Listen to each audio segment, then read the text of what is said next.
In our previous lecture, we examined the epics of the gods from the city of Ugarit on the Mediterranean coast, and we spoke about the gods Baal, Asherah, and Anat.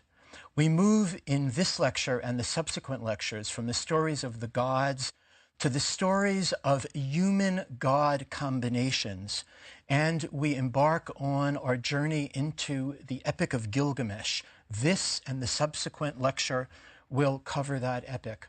In addition to telling the story, I will be telling the story of the story. That is, how was this epic discovered and deciphered? For its discovery and decipherment itself was a great cultural moment in Western history. Gilgamesh was an historical king who ruled in Sumer. He ruled the Sumerian city-state of Uruk in the 27th century BC. In the century after his death, a process began in which the historical memory of this ruler was transformed into myth. He was thought of as a divine ruler, a master builder, and a fearless warrior. And the idea developed that he was 2/3 divine and 1/3 human. So we have a combination of the human and of the divine. At first, his story was recorded in a series of short poems among the Sumerians. And 1,000 years later and more, these short pieces were woven into a larger epic. And this epic was spread throughout the Near East, including into Egypt and the Hittite lands. Now, its appeal seemed to be twofold.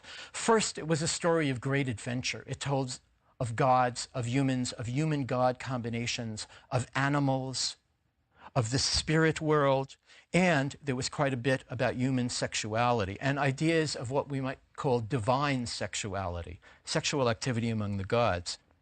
It's also a story that addressed in mythic form the most basic human questions, the questions of loyalty, friendship, sexual attraction and repulsion, the ties between parents and children, and this is a great theme of the Epic of Gilgamesh, the inevitability of death and the response of human beings to death, to the death and deaths of those close to them. After recounting the history of the epic and its development, we will move into the story itself. Now, the Sumerian tablets that I mentioned were discovered in the 19th and early 20th centuries, and they are short descriptions of the king, descriptions that will later become part of a longer epic. Included in these early Sumerian poems are the battle with the great monster Humbaba, also known as Huwawa, and the descent of the companion Enkidu into the underworld. Babylonian tablets unearthed in the first millennium BC, unearthed in Nineveh, near present-day Mosul, produced a good part of the whole epic. And over the period of the 19th through early 20th century, thousands of fragments of this epic in different forms were recovered, and in total we have about 3,000 lines of the Epic of Gilgamesh. The estimate is that it achieved its final form sometime around 1300 BC, and then it went through many recensions, and there were many variants. I'll remind you, as I've been reminding you throughout our series, that there is no one single form of any of these myths. They come in many forms, many culturally specific, that is, depending on where they were written and where they were found. There's also pictorial evidence that some scholars think depicts Gilgamesh. And I say some scholars think because there are arguments about this, as there are about many aspects of this epic. We don't have anything with a picture that says Gilgamesh. It doesn't work like that. Rather, there are scenes depicted on walls, in cylinder seals, and in various places that seem to evoke the themes and figures of the epic. So you will often see them referred to, with caution, as the Gilgamesh-like figure, or the Gilgamesh figure. So there's a little scholarly distance about it. I've mentioned the city of Gilgamesh many times, Uruk, and in the Iraq War of 2003, you will remember the city Nasiriyah in southern Iraq. This is near the excavations of Uruk. This was a city which was occupied by the British forces in that war, in the 2003 war. But to take us back from the 2003 war to the third millennium BC wars, we know that there were battles, conflicts. They were diplomatic and they were at times military between the city-states of Sumer. And Uruk was one of the cities involved in these conflicts. Gilgamesh, as the ruler of this city, which became a city-state, Uruk, you will also hear it called Warka, and in the Hebrew Bible, Erech, or Erech in the English translations. This city was involved in these conflicts, and Gilgamesh fortified the city, and again in the poems and epic, we read that he built the city walls. They attribute the building to him personally, as the epic that we're going to study is attributed to him personally. His name, the name of the king, Gilgamesh, the historical king, appears on the Sumerian king list. This is a list I have mentioned in a number of earlier lectures. It's a list which, at first glance, seems boring. It seems analytic, a list of kings and their years. But if you take a second glance, there's something odd about the list, because you'll read about kings who lived for 400 years or reigned for a few thousand years. So it's some combination of myth and history. And it includes the Sumerians' idea of prehistory. These are the kings of the ancients who ruled when humans and gods were combined and when the lifespan was much longer. Now, in this list, Gilgamesh lives to the age of 126. He's not an old-timer, right? There are people living much longer. But it shows you the mythic quality of this list, and even in that period, this is what was thought of Gilgamesh. And this might remind many of the students of the accounts in Genesis of the early generations of humanity, the generations between Adam and Noah, in which humans lived for centuries. Of course, the person who lives the longest is Methuselah, one of the descendants of Noah. Hence we get this phrase, old as Methuselah. Hundreds of years, almost 1,000 years in the case of Methuselah. Now, when this epic was found in its various forms, recensions, variants, in various fragments, which were pieced together and then deciphered, and in its various languages, there was a very powerful response to it. And this response is tied up to the question of the relationship between the mythology of the ancient Near East and the text of the Hebrew Bible.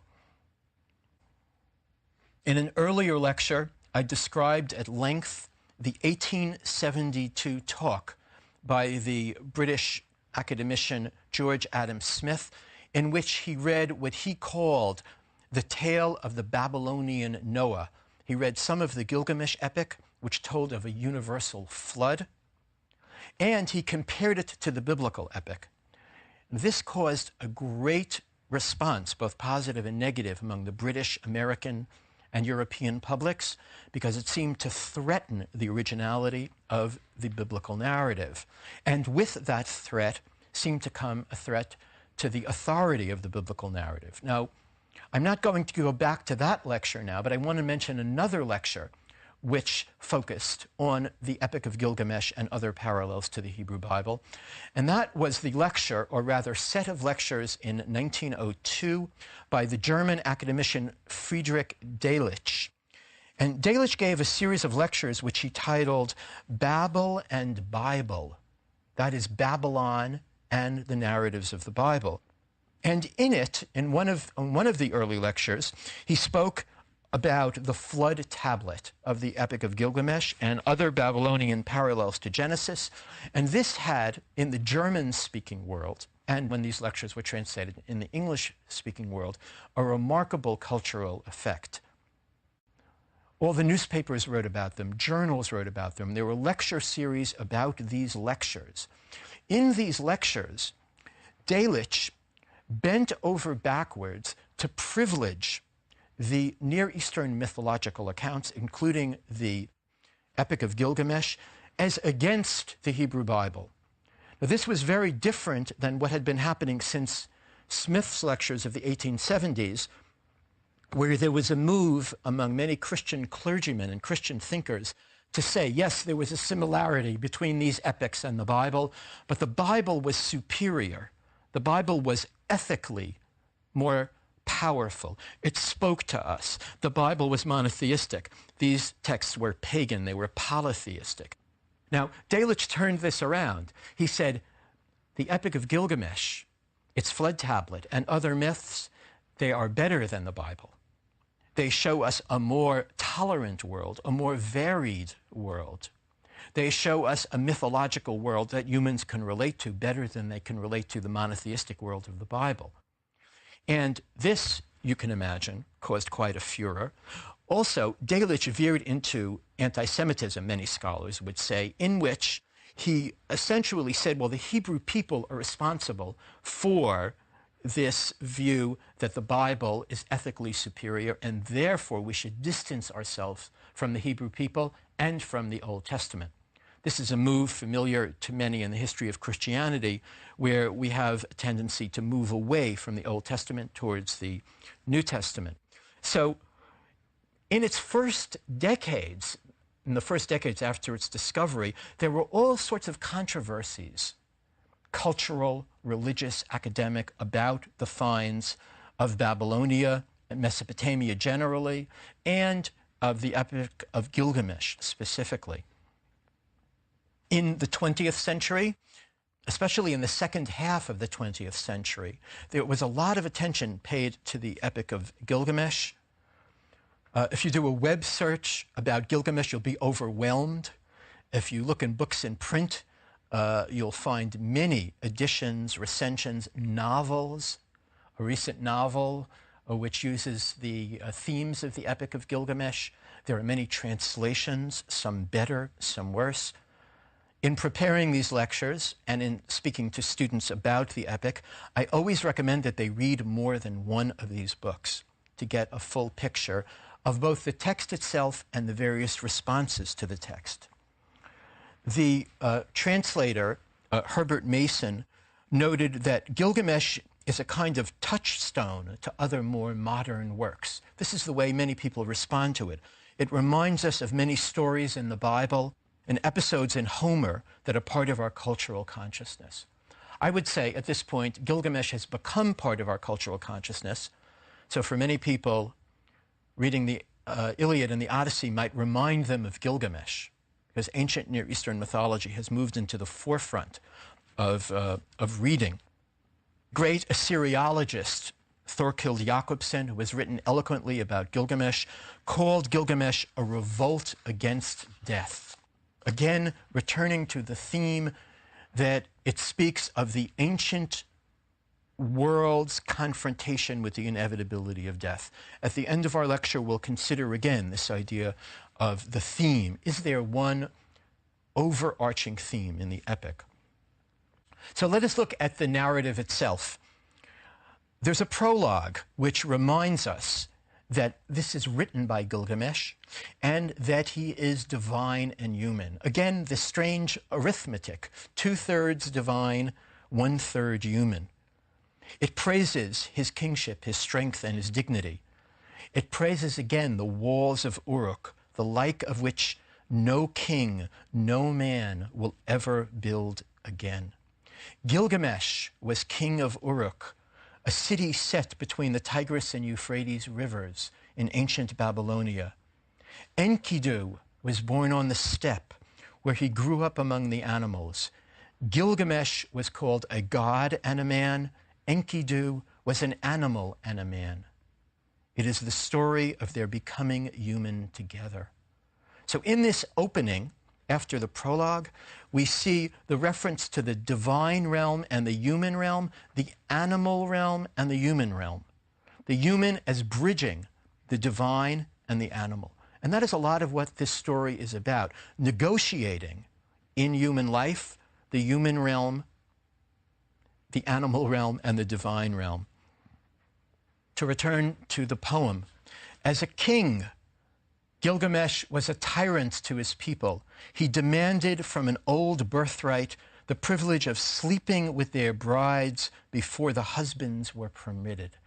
The so-called European right of seniority is invoked here. So this was something, as we'll see later in the poem, that's going to anger many people.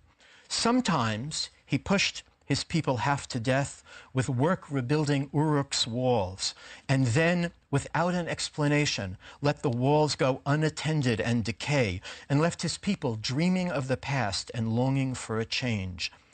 They had grown tired of his contradictions and his callous ways. They knew his world was old and cluttered with spoiled arts that they defended but could not revive. Notice, an ancient text which says that the people knew his world was old. These peoples of the ancient Near East had a sense of their own history, a deep sense. So Enkidu, what is the portrait that we get of him? We've had a snap portrait of Gilgamesh. Let's look at Enkidu. Enkidu was ignorant of oldness.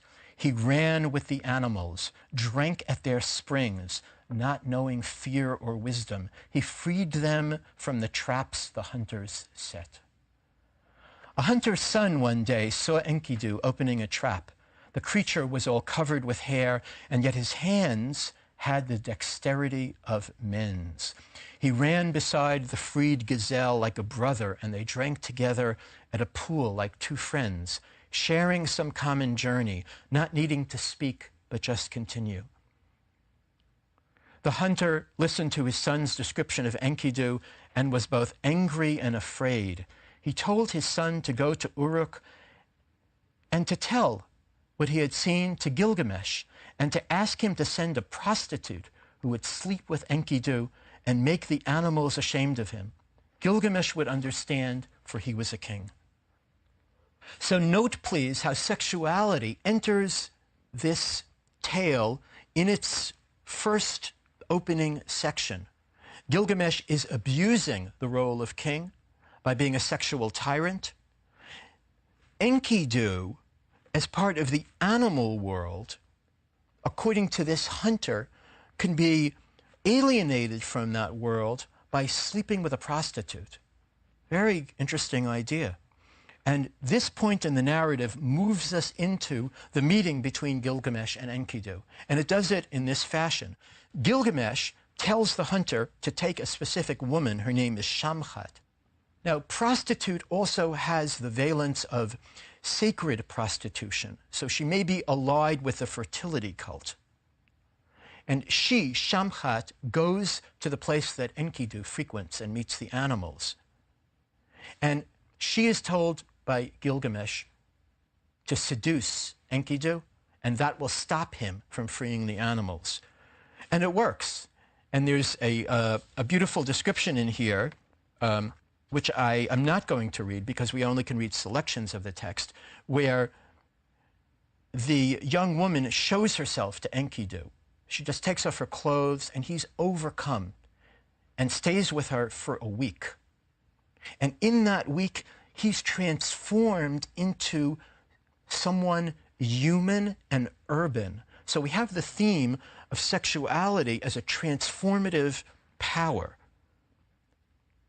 They spend a week together, as I said, and Shamkhat, the young woman, takes Enkidu to the city of Uruk, where he challenges Gilgamesh. Why? Because he's heard that Gilgamesh is a tyrant, and he's especially exercised by Gilgamesh's declaration that he has the right to sleep with the brides.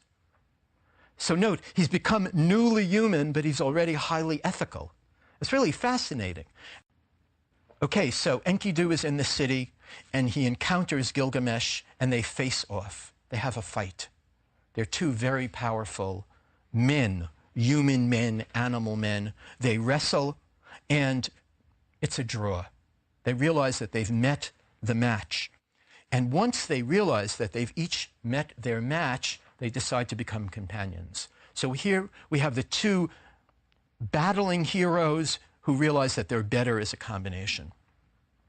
And this moves us into the next section, the section about the monster Humbaba. Gilgamesh spoke then, "We go to kill the evil one, Humbaba. We must prove ourselves more powerful than he."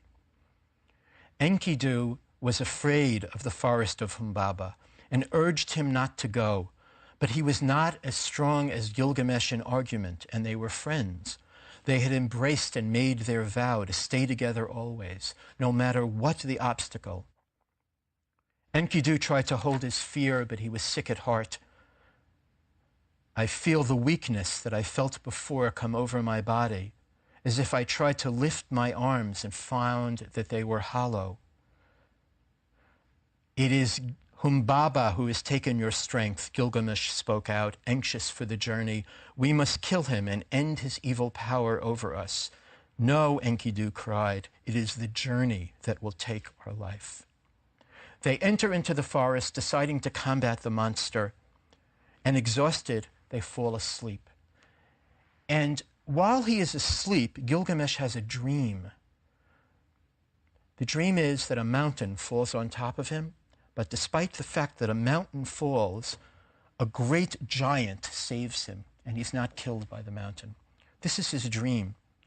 Enkidu, now a very sophisticated human, an urban person, he says, "I know what the dream means. The dream means that we can destroy the monster." They enter the forest.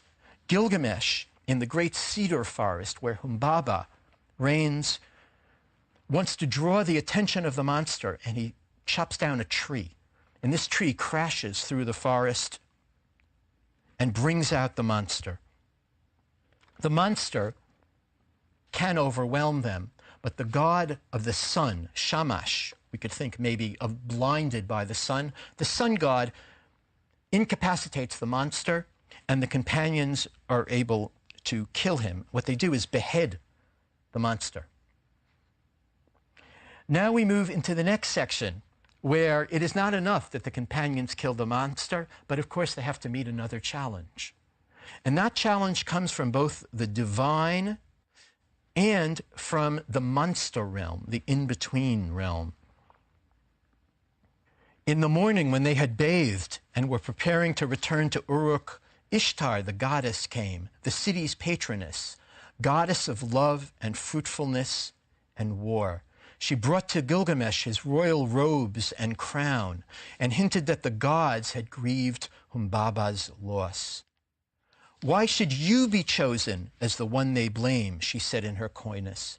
"I might persuade my father Anu to relent if you marry me. That is the way your kingdom will know peace." So the goddess covets the great hero, the great human divine hero, someone closer to her than Enkidu. Gilgamesh refuses her. "What would I gain by taking you as a wife? Love," she said, "and peace. Just as you loved the lion and gave him pits to fall in, and the horse whose back you wounded with the whip."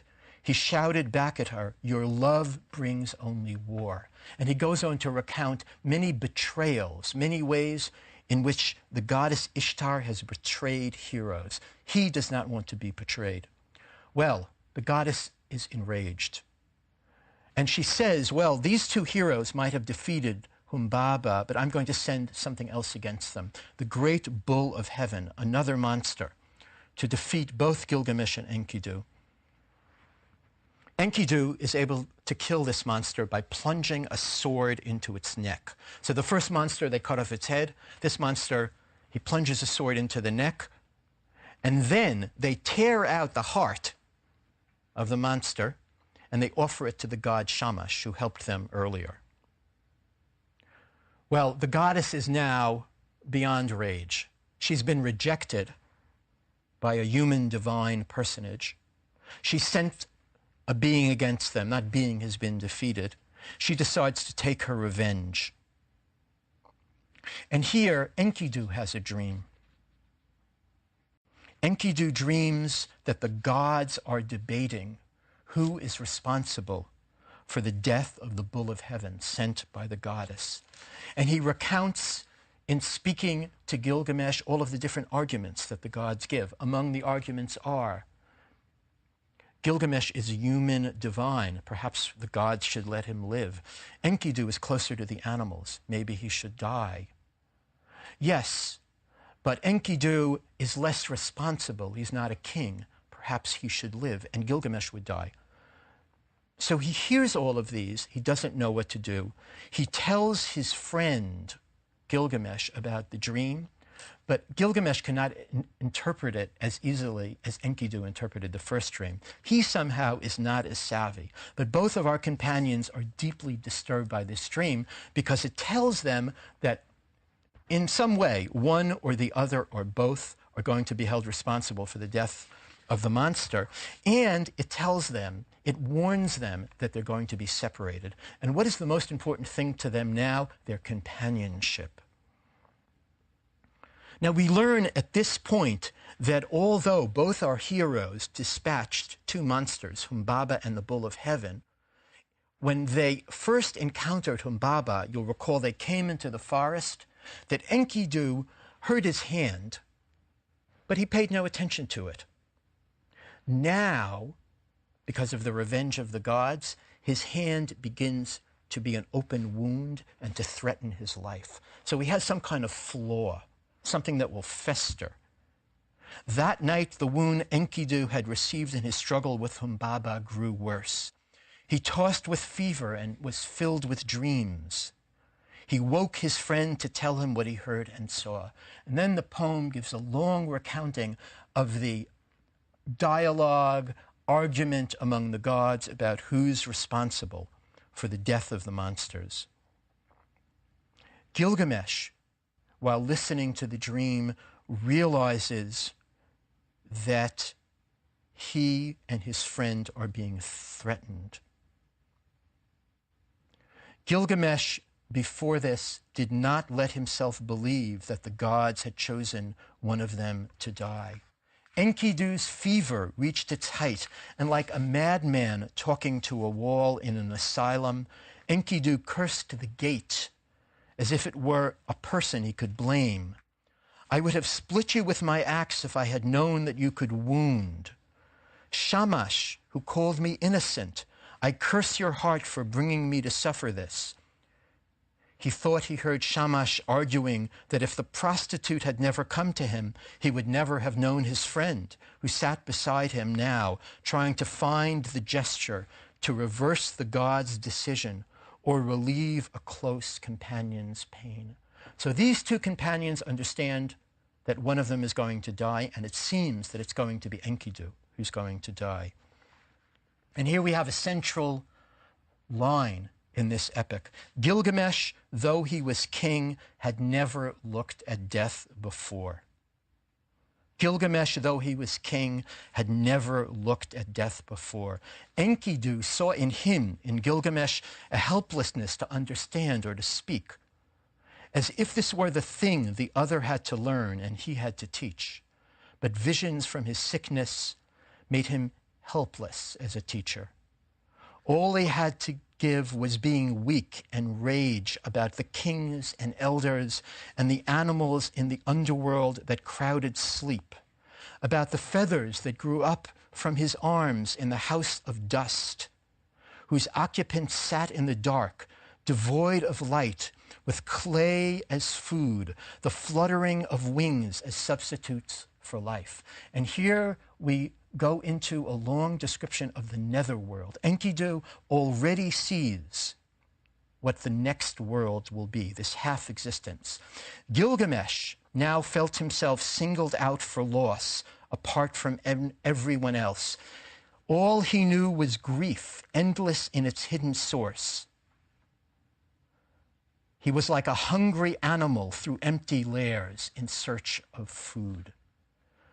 Enkidu dies, Gilgamesh cannot be consoled. In this lecture, we have looked at the first part of the Epic of Gilgamesh, in which a companionship is formed and one companion is lost. In our next lecture, we will take up the story when Gilgamesh searches for immortality and a solution to the question of the death, especially of the death of the beloved.